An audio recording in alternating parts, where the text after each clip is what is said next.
Hi, everybody. Welcome to one of the first Yorb webinars. Today, my name is Kristal Jamieson. I'm the marketing manager of Yorb, and with me today is Aaron Smith from Morphability. What we're going to talk today is a little bit about getting the most out of your IT provider, whether that's Yorb or not, just what you should be looking for, and to reference a common phrase. What are those red flags that you should also be looking for when, assessing your IT provider? So I guess, Aaron, do you want to just give us a little bit about why we've chosen you, why you're a bit of an expert on, IT providers and what they should and shouldn't be doing for clients? Sure. Hi, thank you. Welcome. Thank you. Thank you for having me. I run a business called Morphability. We build sales and growth engines inside managed service providers. I've done that basically for the last 10 odd years in an MSP that I worked inside of, and then saw a gap really with MSPs and how they grew sales, worked with sales, understood how to engage with clients, how to grow and ultimately get out of their own way effectively. And so I do this now for a number of managed service providers, and represent inside there as sort of sales, client engagement, development, and you and I obviously work relatively closely together in terms of how we go about doing this on behalf of multiple clients. So I guess let's break down one set of jargon. We use MSP or managed service provider. So for a Joe Bloggs, a business owner, an IT manager, what is an MSP? An MSP, as you guys would see it on the surface, is the guys that keep your IT systems running. They're the people that your people call when things go pop or things go stop, or they go, I don't know what I'm doing next, and my computer stops working. It's anything with a PowerPoint is what we ultimately, as an MSP or an MSP, would support. And realistically, if the MSP is doing it right, their job is to keep your people productive. They're to keep them working and keep them doing their job. And most of what you see, you shouldn't see. So at a very, I think what you've touched on there is really key, is there is a lot that you don't see. So absolutely, everybody sees help desk, everybody sees, can I have, help resetting my password, or this isn't working, that's your baseline. So if we talk about that sort of baseline, always on things that people see, what should clients or people who are looking to assess their current IT provider be ensuring there to tick the right boxes? I think the communication is the critical part. Like, in all reality, if you are expecting instant gratification from an MSP, you're actually in the wrong place. A managed service provider or IT department, even if they're in-house, are still going to have a capacity piece. Now, an MSP has a lot of people to work from with a lot of different skill sets. So they do provide that really good base of knowledge. So if you're working with a one-man band right now, or they might have outgrown that a little bit, that might be why you're sitting here listening to this right now, because you're looking for somebody who's got the capacity and the breadth of people who've got broader knowledge. That's absolutely something they should possess. The second thing they should possess is the ability to communicate in human talk and human language with you. You're not the tech guys. They are, but they still should be able to articulate and help you understand what's going on. Where I started with that piece is instant gratification. They're not at your beck and call. Please don't expect them to be. Please don't expect them to instantly answer your phone call. They will categorize your issues down to a priority level that is their job. Because ultimately, either it's critical and everyone can't work, in which case you've jumped to the top of the queue, all the way down to I can't print on my printer that's sitting on my desk, which, to be completely frank, given you can probably print to the other printer on the other side of the office, might be a little, unfortunate for you having to get some exercise and move away from your desk. But it's not critical to the business. It's something that could probably wait for 24 hours or even to the rest of the day when we've actually got some time to adjust. But responsiveness, communication, those sorts of things where we're actually talking to you, providing you good information, that's absolutely something there, but they need to have that breadth too, breadth of knowledge and breadth of experience. So if we talk about, I guess, the communication piece, I think it's really important that, clients understand where those statuses sit, what defines that the world is on fire, because for a lot of people, what for them potentially the world is on fire when you take a step back or two is not potentially on fire for everyone. Yeah, so in where we guide people from our conversations, most managed service providers have this pretty well sorted out because they're all technical cats to begin with. And so they want to make sure that we engage in the right manner with the right people. And the more mature MSPs have that in a structured manner. Priority 1 or critical items, priority 2, 3, and 4, there's a number of different methodologies by which those providers align to. ITIL is a good example of one of those. It just talks to how high a priority is this particular issue? How do I prioritize it? Am I under load? Am I not? What's the impact to people? The simplest one that I would give you is if it impacts everyone, it's higher priority than if it impacts just one person. Does it impact the entire company or is it just one department? And if you can start with that, it impacts everybody. Critical incident, we are down, we cannot operate. That is the highest priority. 2, Jenny's computer stopped working or Jenny's printer stopped working, but Jenny's got other things Jenny can go on with. That's the lower priority. Bob's department's not working is also a lower priority to the critical whole of business impact. And that's the assessment that all good, mature MSPs will go and do. They won't just jump and go, yes, how high would you like me to jump? They'll actually take the time to understand where that priority sits. It should be quick, shouldn't take long, but they need to assess that first. Okay. So then if we talk about obviously the things that, a good IT provider, MSP should be assessing outside of tickets. Let's talk about, I guess, the whole of environment. What are those key things that you want your IT provider, I guess, to be leading the conversation with? Cybersecurity springs to mind for me, but I feel that there's different levels of cyber within a lot of IT providers. So what's important and what should people be, listening out for, I guess, in that first conversation? I think one of the things that often gets overlooked is that your IT provider, particularly when they're a smaller one, are so very good at just being there, having that speeds and feeds conversation and keeping the lights on that you actually miss lifting your eyes and actually having a look at a couple of areas. And yes, you touched on one of them. One of them is cybersecurity. It's all well and good to have the most efficient system in the world, but if every other man and their dog can get into it, to have a conversation with your data and take your data and do all that, then particularly in today's environment, cybersecurity is critical. It's a bit of a Pandora's box conversation in terms of just how and where you need to focus your attention. And again, a good managed service provider will either have that expertise in-house or will have partnered with somebody who has that expertise and that is their bread and butter. Both of those options are options that we advise on. It depends on who you've got on staff, how you've chosen to set up your business. At a baseline, though, your MSP should have the basics of a cybersecurity plan for you. How are we defending you? Have we got multi-factor authentication? Do we have proactive, advanced sort of understandings and hunting for threats that might be inside your environment? Have we at least had a more mature security conversation? I talk it in simple terms.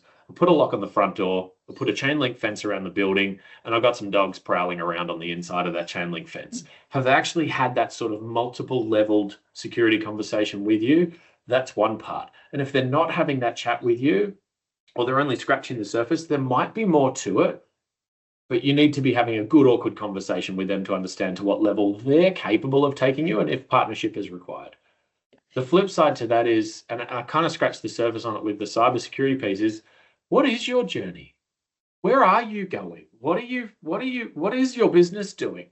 Because if they're not stopping and sitting down with you and having a conversation around where is your business going, and they're too busy talking about themselves or just the speeds and feeds or just the server upgrades and all the other things that do happen in the background and have to be done. But if that's all they're having a conversation with, they're not having the full conversation with you on the way through. So some sort of strategic guidance absolutely is where they need to be working. And I think when I asked that question, I said, what should you be listening for? I think it's actually the reverse. They should be listening to you, because every business has very different cybersecurity requirements at a baseline.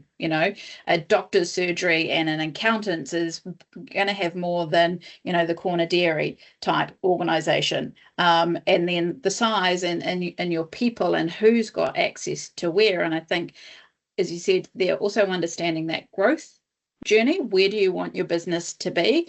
Because when you've got a small organization, it's easier to control data. It's easier to control sprawl and, making sure that everybody's on the same page. But as your organization grows, and if you have a rapid growth spurt, all of a sudden, where you might have only had 2 people having access to something, all of a sudden you've got 10.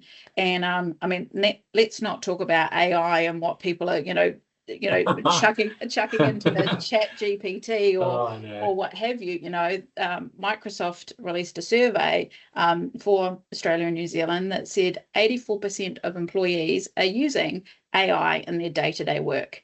Yeah. My question to every organization is, do you have a clue that is even happening? And what are they putting into it? And I think that's a thing that is one of those things that, if you liken it to a bit of an iceberg, there's all this bits and pieces that are underneath the surface that when somebody is having a conversation with you, you potentially don't realize the value of the conversation as well. Yeah, I think to that point, you're more and more of your users are more and more tech savvy than they've ever been in the past. The newer generation coming through, they've been digital natives for a while.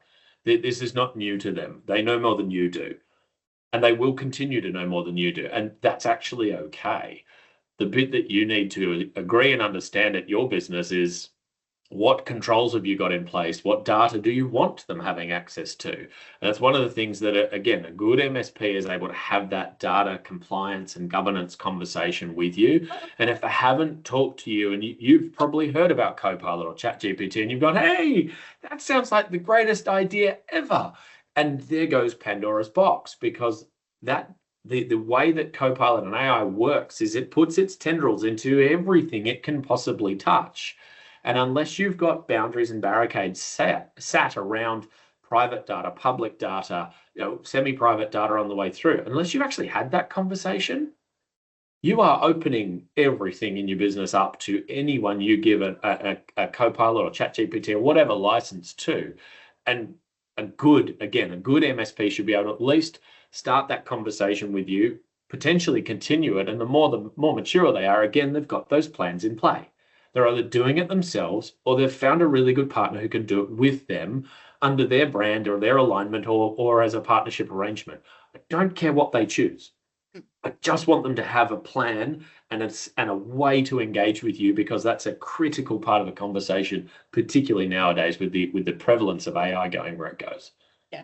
I mean, whether it's, an urban myth, but I heard a story of an organization that had put Copilot in, and a junior digital native first employee went and asked Copilot to summarize something.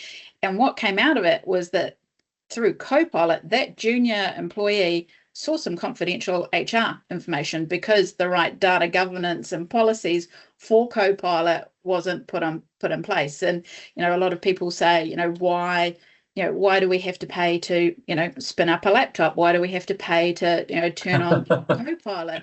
And it's all these things that it's not just the case of it is one person sitting there configuring Windows 11 and putting the right policies. It's actually looking at who is that user, where should they be, what should they have access to, and then, as you say, taking it that one step further and going, do you think this person should have access to these groups as well?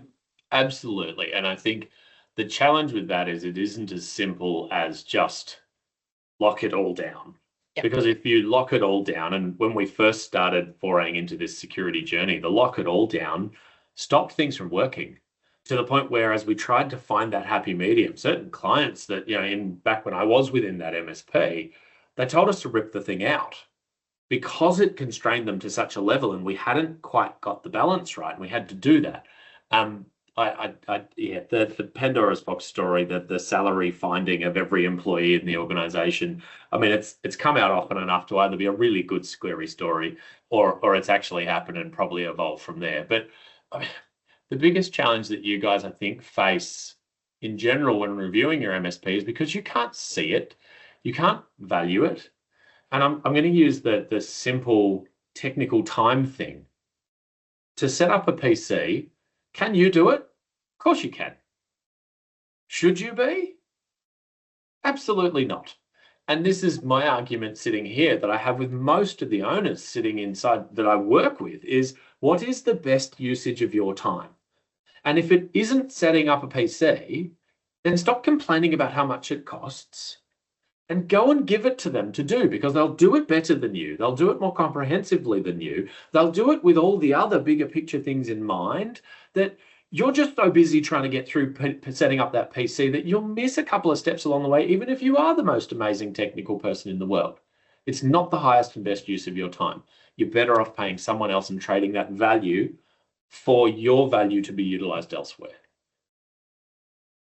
So I feel we've covered that, wrap that up in a nice little bow and, Yep. So let's talk about all the other things that just should happen, but then how do you know that they are happening? So whether we talk about, strategic guidance, forward planning, technology, adoption, recommendations, all those bits and pieces, how do you make sure that, because it does, ultimately it always comes down to dollars and cents, but you have to be getting value for those dollars and cents, and so how do you propose that people start to understand that a little bit more? What could they ask their current IT provider to challenge them? I think if you think with your business lens, and this is assuming that you're a growth business, and even if you're not, that's okay. I always ask my teams the question and the organizations I'm working with, double the size of the business. What breaks? And if you can look at your business, from an outsider standpoint, if I doubled the size of this thing, or if I'm looking at the business holistically, what are the bits that aren't working currently? IT is often tied to every single one of those, and having that conversation and asking them that question of what are we doing about X or what are we doing about Y? I cannot stress this enough. The amount of organizations and clients I work with whose clients don't want to meet with them is scary. You have to give your IT provider the time to sit and talk with you because, with all due respect, they're smarter than you when it comes to IT. They know more about what's going on out in the market, but they should also be bringing that to the table. And if they're not, that's the challenge for them, is in order to go up that maturity stack, they've got to be telling you what they're seeing in the market. They've got to be asking you what you've heard, because this is a team effort. It's not just about them. They should be working with a lot of people, as you do, and you have contacts as well. Those strategic conversations around if you've got an itch, scratch it. Go and talk to them. Go and ask that question. What are we doing about this? Where do you see us in 12 months' time is a brilliant question. Where do you see IT going over the next 12 months? Do we have a budget? Do we have a compliance framework? Do we have any of those? How are we leveraging our vendors for support through there? There's a handful of really good conversations that can be had with your IT provider, and the chances are, if you don't know, they might. And when I say they might, if they don't, they've also got a network that they can go and engage with to go and gather that data and bring it to the table. The final thing I'd say on that one is, if you are not happy with where your IT's at, start asking questions. Start getting across it, because if you don't know, you should. I don't expect you to do it, but you should absolutely know what's going on under the covers. You should, not to the nth degree, but you should know what they're doing, where they're operating, and be clear on the value that they're providing to you. It's one of the biggest things I say to all of my teams that I look after is, if your client is arguing with you about something, they don't understand the value that you're providing. And it's on them and you to make sure that you are on the same page there. And I think the flip side of that would also be, don't be scared to challenge your IT provider to almost try and break something. So, Oh, yes. you know, in terms of, you know, we've seen it, you know, a couple of times recently. Local accountants have been hit by breaches, and Yep. you know, and God, I've been saying it for way too long. It's not a matter of if, it's a matter of when. Yep. And you know, we may be down the bottom end of the earth down here in New Zealand, and people go, but it's you know, it's Palmy, it's Napier, it's Whanganui. Yep. We're seeing that happen. Is your business and is your IT provider prepared to support you? You know, it's time to start asking those. And, you know, we often talk about, you know, becoming comfortable with the uncomfortable. Oh, gosh, yes. What happens if? What happens when? Right? Yeah. I love a good awkward conversation. One of the and it just makes sure that you both get on the same page, because way too many assumptions in my experience get made about what they're doing for you and what you understand they're ultimately doing for you, for both directions. Words are clearly working for me at the moment with that sentence, but both directions must be understanding where each other is working, and you must have a good old awkward conversation to get that one lined up. The other, I can throw an interesting story in with that one in terms of breaking things deliberately. We used to run live disaster recovery tests. Nowadays, those have evolved away from physical servers and into more cybersecurity protection and what happens when you get breached. And you'll note I use the words what happens when you get breached, not what happens if you get breached. Unless your IT provider has a plan for what to do with that, and more importantly, unless you have a plan, because it's your business. As much as Yorb is there to support you, and as much as that business is there as an MSP to support you, it's your business, and you have to be across that. They're just a part of the exercise. We had a situation where we had one client we were working with. We did a call up and servers broken, something happened, and they said, don't run it in a test environment, run it live. And so we deliberately broke their environment. We deliberately broke their environment because they'd given us permission to. And on top of that, they wanted us to let them test their disaster recovery policies at the same time. So both parties had disaster recovery policies being tested. Both failed at points along the way of that. But it was the greatest learning experience for both parties, both the client and us as an MSP when we did it, because we figured out there are about 4 different cross-checks in there that we needed to bring back into our process, and we evolved, as did they on the way through. Yeah.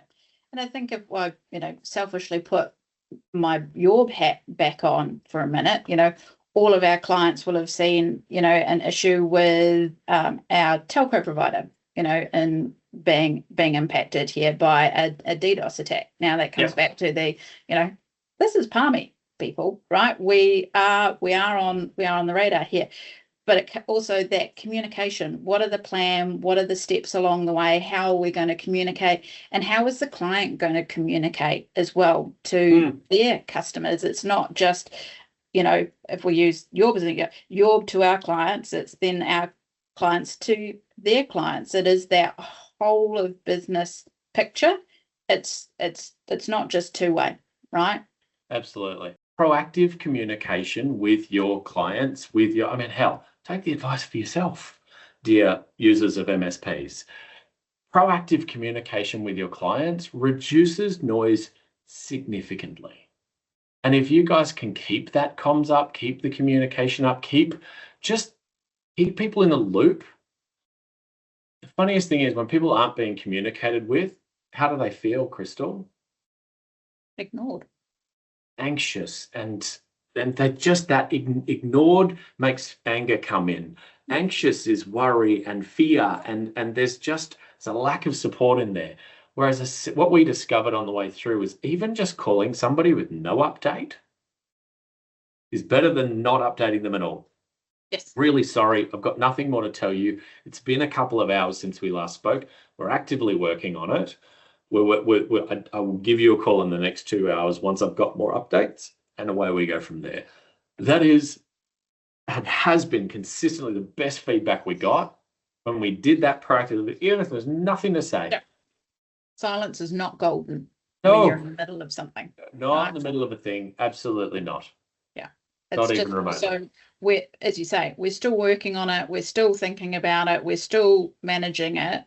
No, we don't have, like you say, no, we don't have an update specifically, but we, and there should be a structure to it. Next update will be issued at, even if there isn't an update. Absolutely. Absolutely. So I think the final question, and it is a biased question, right? Yep.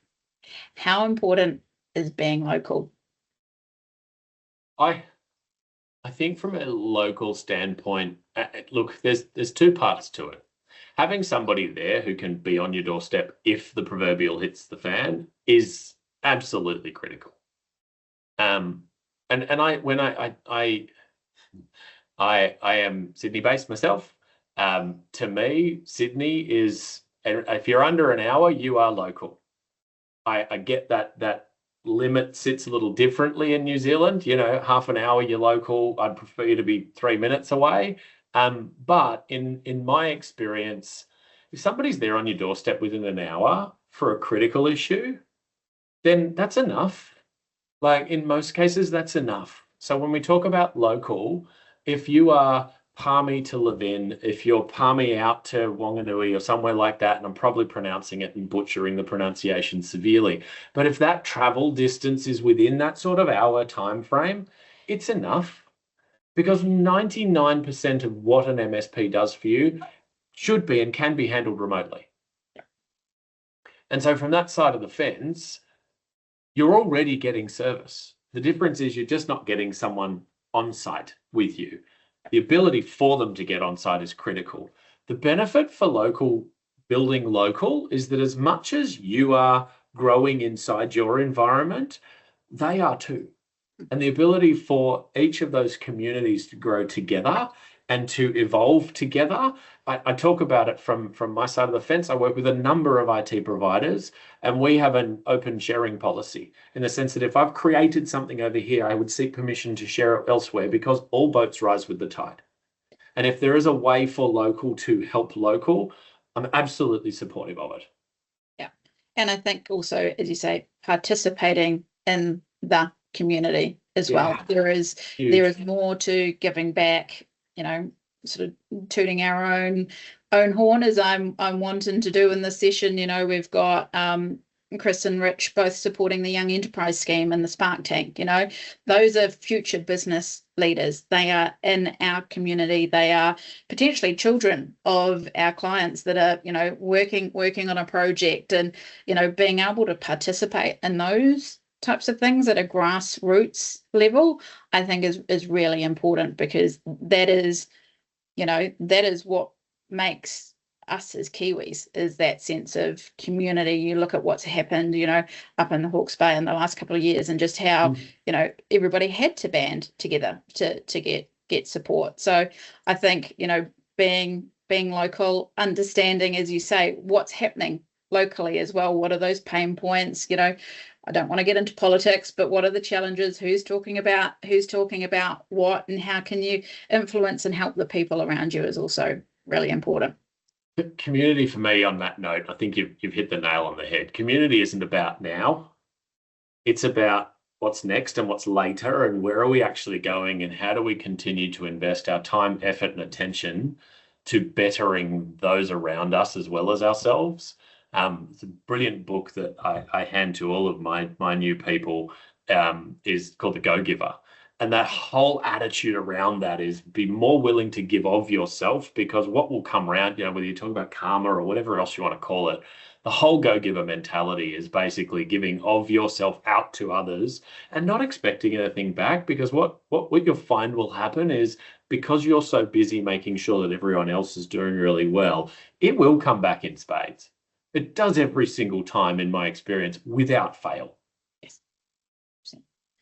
So are there any, I guess, last thoughts or nuggets, something that, I don't know that we've missed anything, but is there, anything you would if you want one person to take away one thing from this, what would it be? I would suggest that actually giving your MSP the time to sit down with you and better understand your business and what's going on in your business, that then arms them with all the things they should have and should need to be able to better support you. And I don't care whether it is literally we're going bankrupt, we're going broke, as something as severe as that, they can still help.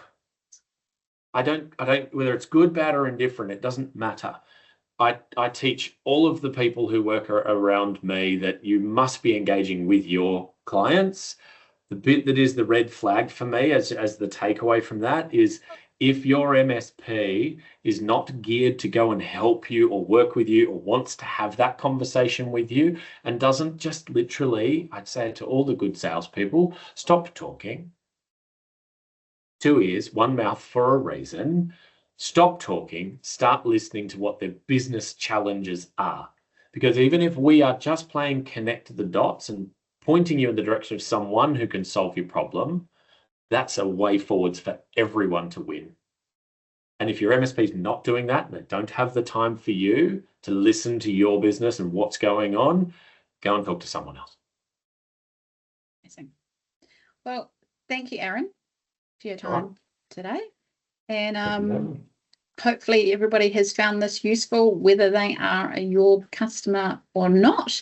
I look forward to some of the conversations. Hopefully, if our customers are listening and feel they need to have an awkward conversation, feel empowered to do so. It's both sides of the coin here, right? This is, both for our customers and, those that are out looking. So with that, thank you.